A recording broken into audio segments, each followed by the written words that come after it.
Je suis vraiment devant sa maison, chez Bilbo, ou Bilbon, ou Bilbot, mais on n'ira pas parce qu'on va boire, manger, et on ne serait pas parti. L'accueil des Hobbits, c'est quelque chose.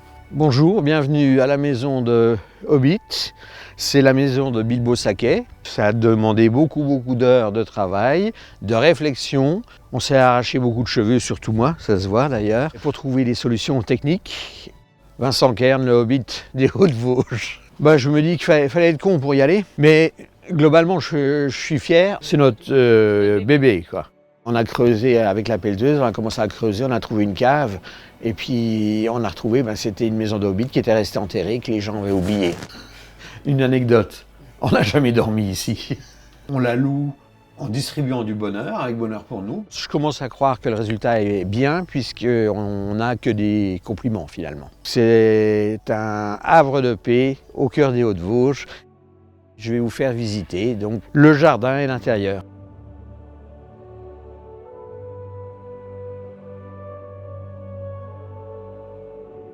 Re-bienvenue, mais à l'intérieur de la maison de Hobbit. Une fois que vous avez passé la porte ronde, qui est le symbole des maisons de Hobbit, là vous arrivez dans la pièce à vivre. Moi j'ai voulu garder donc les fenêtres rondes, le plafond c'est une carène de bateau inversée. J'ai voulu rester dans l'esprit Tolkien, c'est-à-dire les Hobbits aiment bien les vieux meubles, la bonne bouffe, etc., le côté cocoon, rassurant. Là vous avez une vieille cuisinière vosgienne qui était destinée à être détruite. Il y a un vrai mariage avec les Vosges, ce qu'ont fait les Hobbits dans la comté. Ils utilisaient les produits locaux pour travailler. Et là pareil, c'est un grand-père qui donnait sa vieille salle à manger à la déchetterie.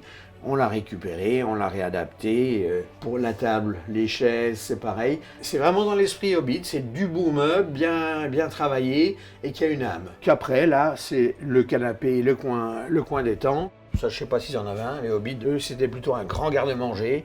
C'est vital pour eux. Il faut qu'ils soient remplis, sinon ça ne va pas. Et puis, ils reçoivent beaucoup de visites, parce que les Hobbits c'est un peu comme les Vosgiens, ils sont très rustres, très sauvages, mais ils ouvrent grand leurs portes et leur cœur.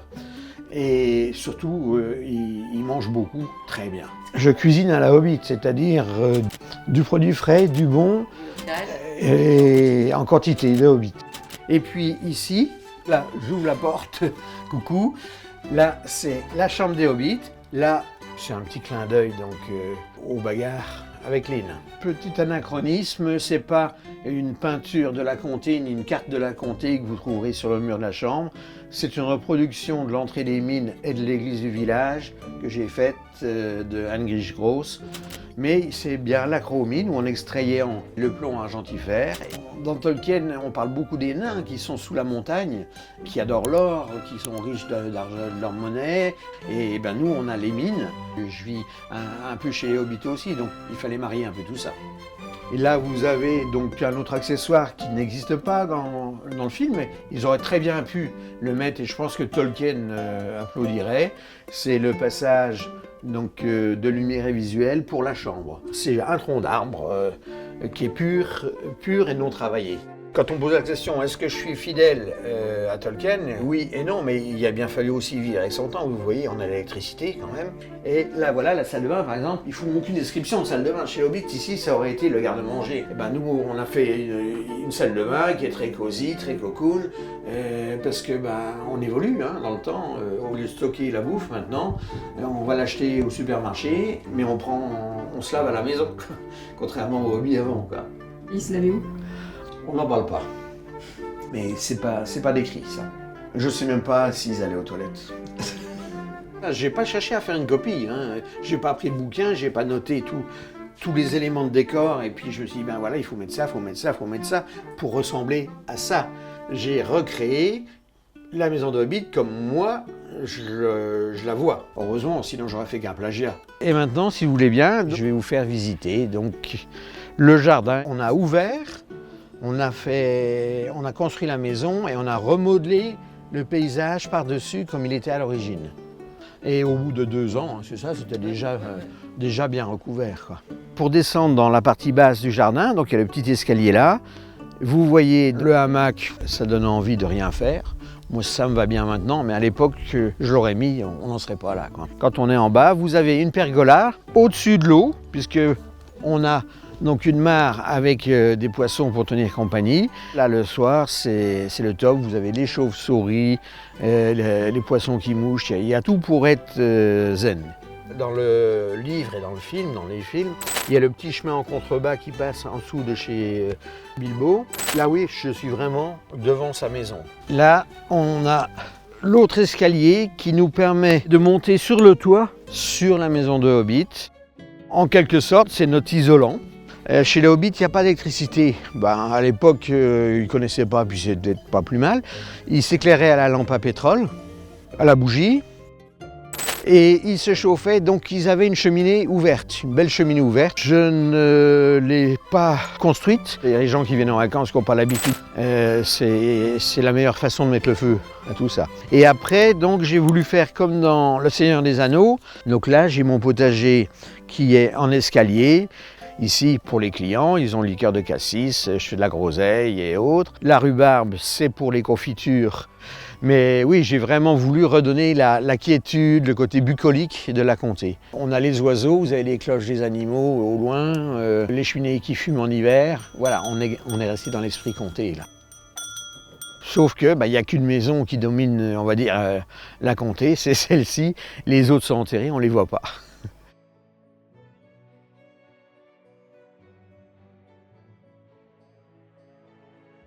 J'étais aux Beaux-Arts avant les Arts Déco. Dans ma tête, je créais beaucoup d'habitats. On n'utilisait pas le terme d'insolite à l'époque, j'avais 15 ans et demi, 16 ans. C'était des habitats extraordinaires, on va dire.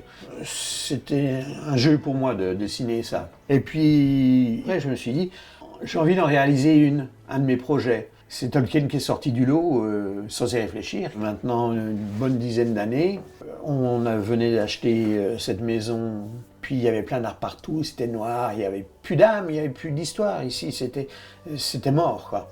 Et donc j'ai eu envie de créer un monde. On a fait l'ossature, la carcasse, on a refermé tout ça, et c'est resté pendant 8 ans dans l'état. Puis un jour, il y a eu un gros accident, il a fallu fermer les sociétés, arrêter de travailler.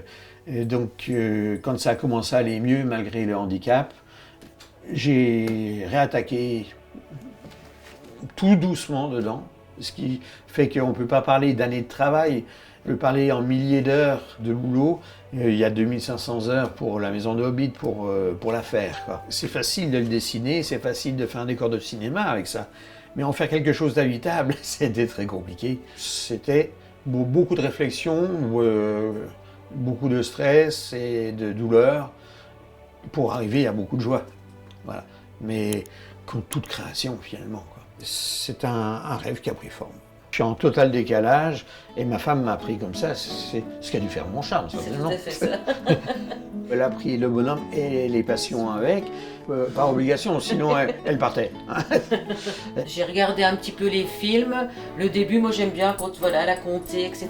Mais après c'est trop violent. J'ai pris que le bon, voilà les débuts de films quand ils font le feu d'artifice, voilà. Mais maintenant je suis complètement imprégnée dans cette maison.